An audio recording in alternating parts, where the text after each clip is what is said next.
All right. Good afternoon. Christine Lusignan, Minnesota Due Process Coach.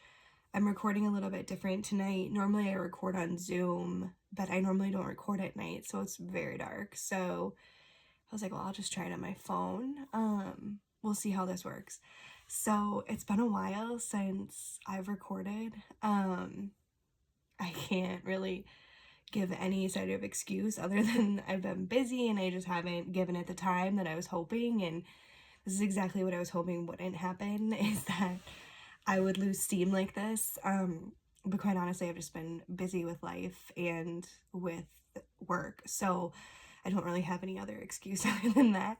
A lot of people have asked me when it's coming back, if I'm still doing it. I've actually been really surprised and pleasantly surprised at how many people have asked me when I'm coming back. So that's pretty cool.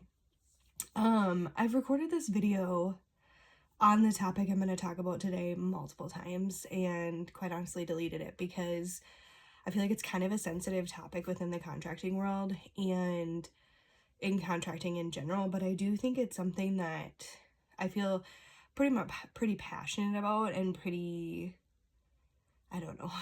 I have a lot of thoughts around it. People who know me know that.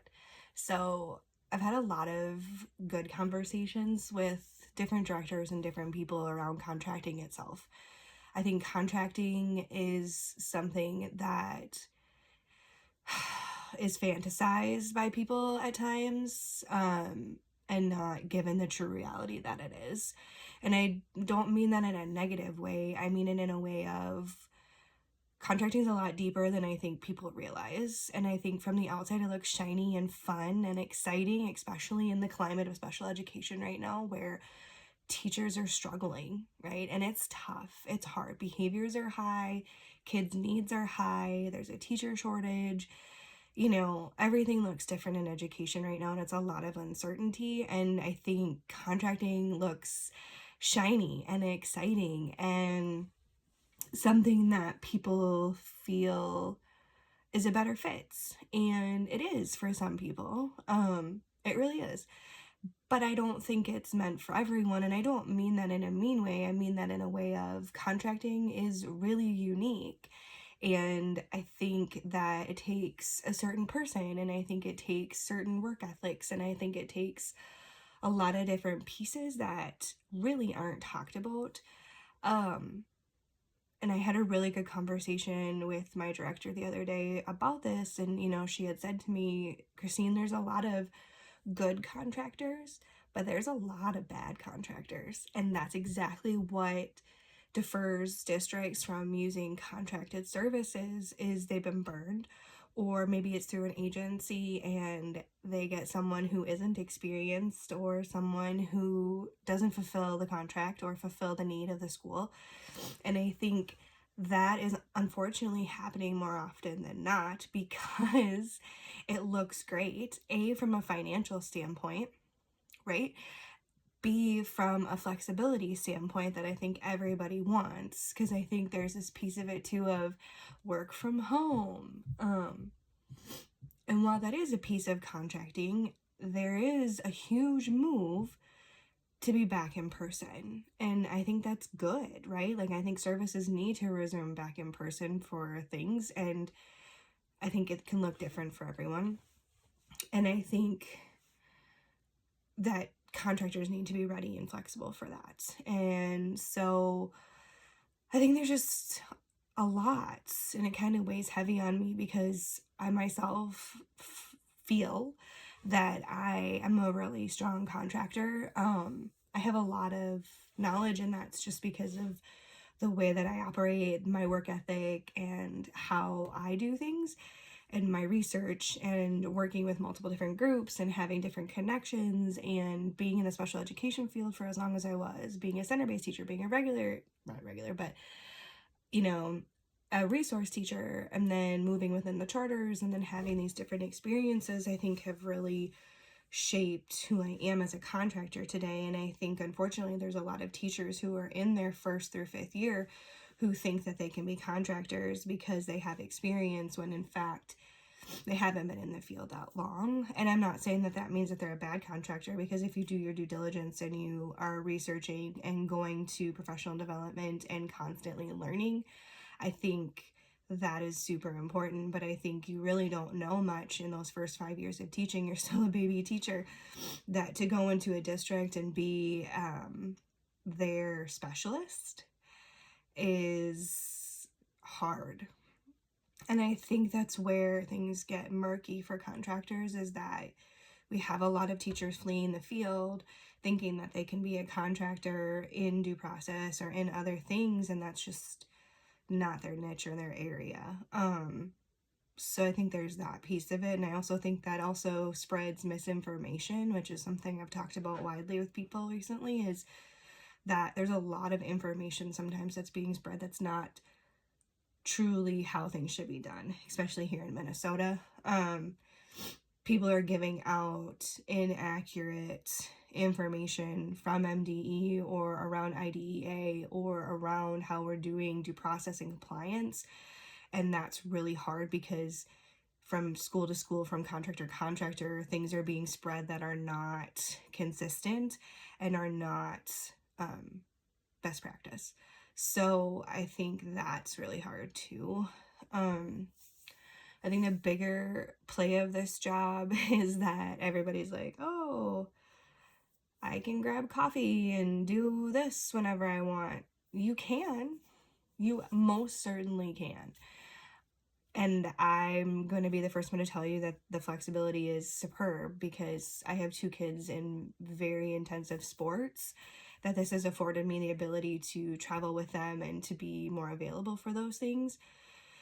But I'll tell you, it comes at a price of other things. I still have to get the work done. So I think remembering that the work still has to get done, and this is still a job, and you still work for someone. Yes, I work for myself, quote unquote, but I have a district who tells me what to do and when my deadlines are and when I can and cannot be off. So there's still that moment of like, I have to tell them when I'm going to be gone. Like this weekend, I'm going to travel with my daughter, and I had to say, hey, I'm taking a half day Friday and a half day Monday. I'm still going to be available, but I'm not going to be available during these times, and hope that that was okay and that I would get my work done and all of that. And on top of that, I got really sick yesterday, and I still worked because I had stuff that I had to do. I had a new teacher cohort that I had to run. I had to meet with teachers still. Those were things that non-negotiable for me, just like they would be in a district that I would still be expected to go. I still have that expectation with this job. And I think people need to understand that. Yes, it's flexible, but you still have to get the work done, and you still have to do it well, and you still have to be there for your clients, because they are number one. And that, to me, makes you the best contractor. If you can deliver and you can say yes to things and you can do not just one thing, but multiple things and cover all of that, that makes you very, very desirable. I do a lot of things that aren't in my job description, and that's okay, because it gets the work done and it gets the job done, and it makes my district happy and it makes me valuable to them.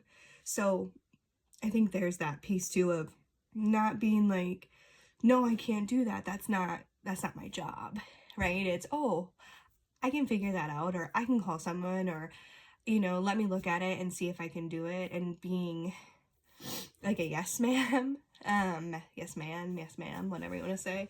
I know a lot of people don't like that probably terminology, but it's very true in this job. Like, can you do child count? Yeah, I can. Sure, why not? It's not in my wheelhouse normally, but I'll do it for sure because I like it, or it helps you out, and that's fine. Or going in and doing different things into sped forms. Is that completely my job description? Some of it, yeah, some of it not, but I'll still take care of it, right? I just think those are the pieces that people have to also understand, that in order to be successful in this job, you have to grind, and you have to be available, and you have to really set the tone in each of your schools that you will do what is needed, and you will do it on time, right? You want your delivery to be on point, and you want them to know that you can help them in all facets of the job that they need. And so I think people have to understand that too, like, right? Like I take a lot of vacation time, or like I take time off with my family, but I also work longer weeks sometimes, and sometimes I'm working at night late, right? Like tonight I'm going to work a little bit because I need to. And then sometimes I work really early in the morning because that's just what I do. And so I think understanding that there's a push and a pull with this job, just like any district job, needs to be understood as well. And I think if you aren't ready to walk away from your 7 to 4 or your 8 to 4 where you clock in and out, or you don't have any expectations outside of that, I think you need to think long and hard before you become a contractor, because you really have to work 24/7 to be ultimately pretty successful with this. And I feel like I've been incredibly successful, and I'm very thankful for all of my schools that I've worked with, and for them letting me continue my contracts and do the things that I do for them.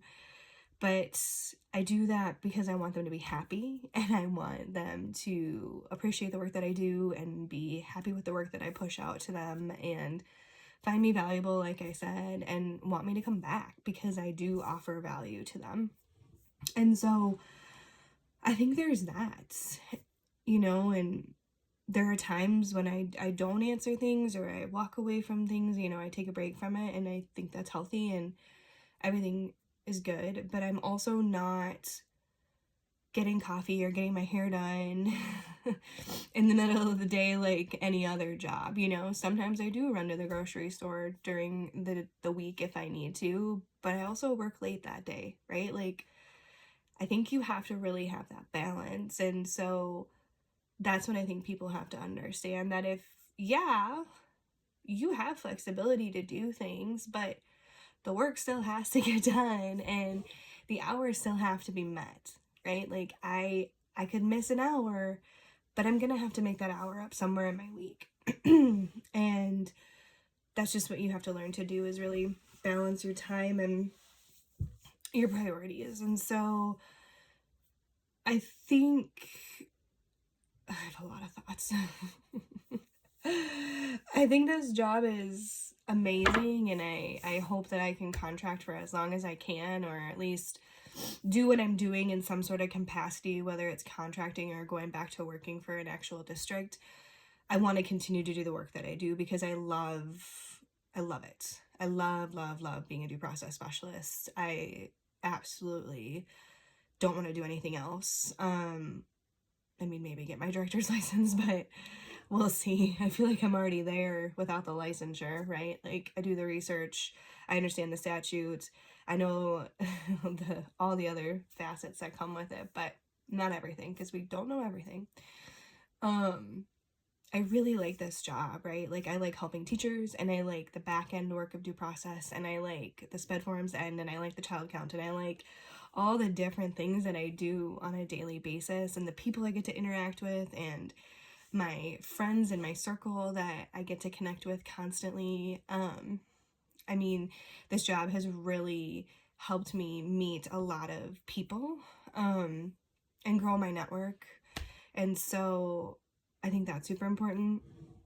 But I also really caution people to think before they leave the field. Because we need teachers. We need teachers, and we need good teachers. And what is it that you want? I think you have to really soul search for what you really, really want. And if it's to work from home, this probably isn't going to be the job for you, because there aren't many of those jobs left, right, to work from home. Mine, I still have to go in, even though I work primarily from home because my district is 2 hours away. I still go, right? Like, I still go there at least once a month, and I train, and I, sometimes I spend the night, and that's the nature of the job. And previous to that, I was in a district close to me, and I was there 2 to 3 times a week. So I think even though we say things can be virtual, you still need to be available for teachers, because there's nothing better than in person. And when I go on site to my district 2 hours away, it's amazing, right? To connect with those teachers and to connect with people and really be there for staff and know that you're real and not just somebody behind a screen. they can really trust you. But I think understanding that this job isn't just a sit at home and sit behind the scenes, right? Like, that is few and far between these days.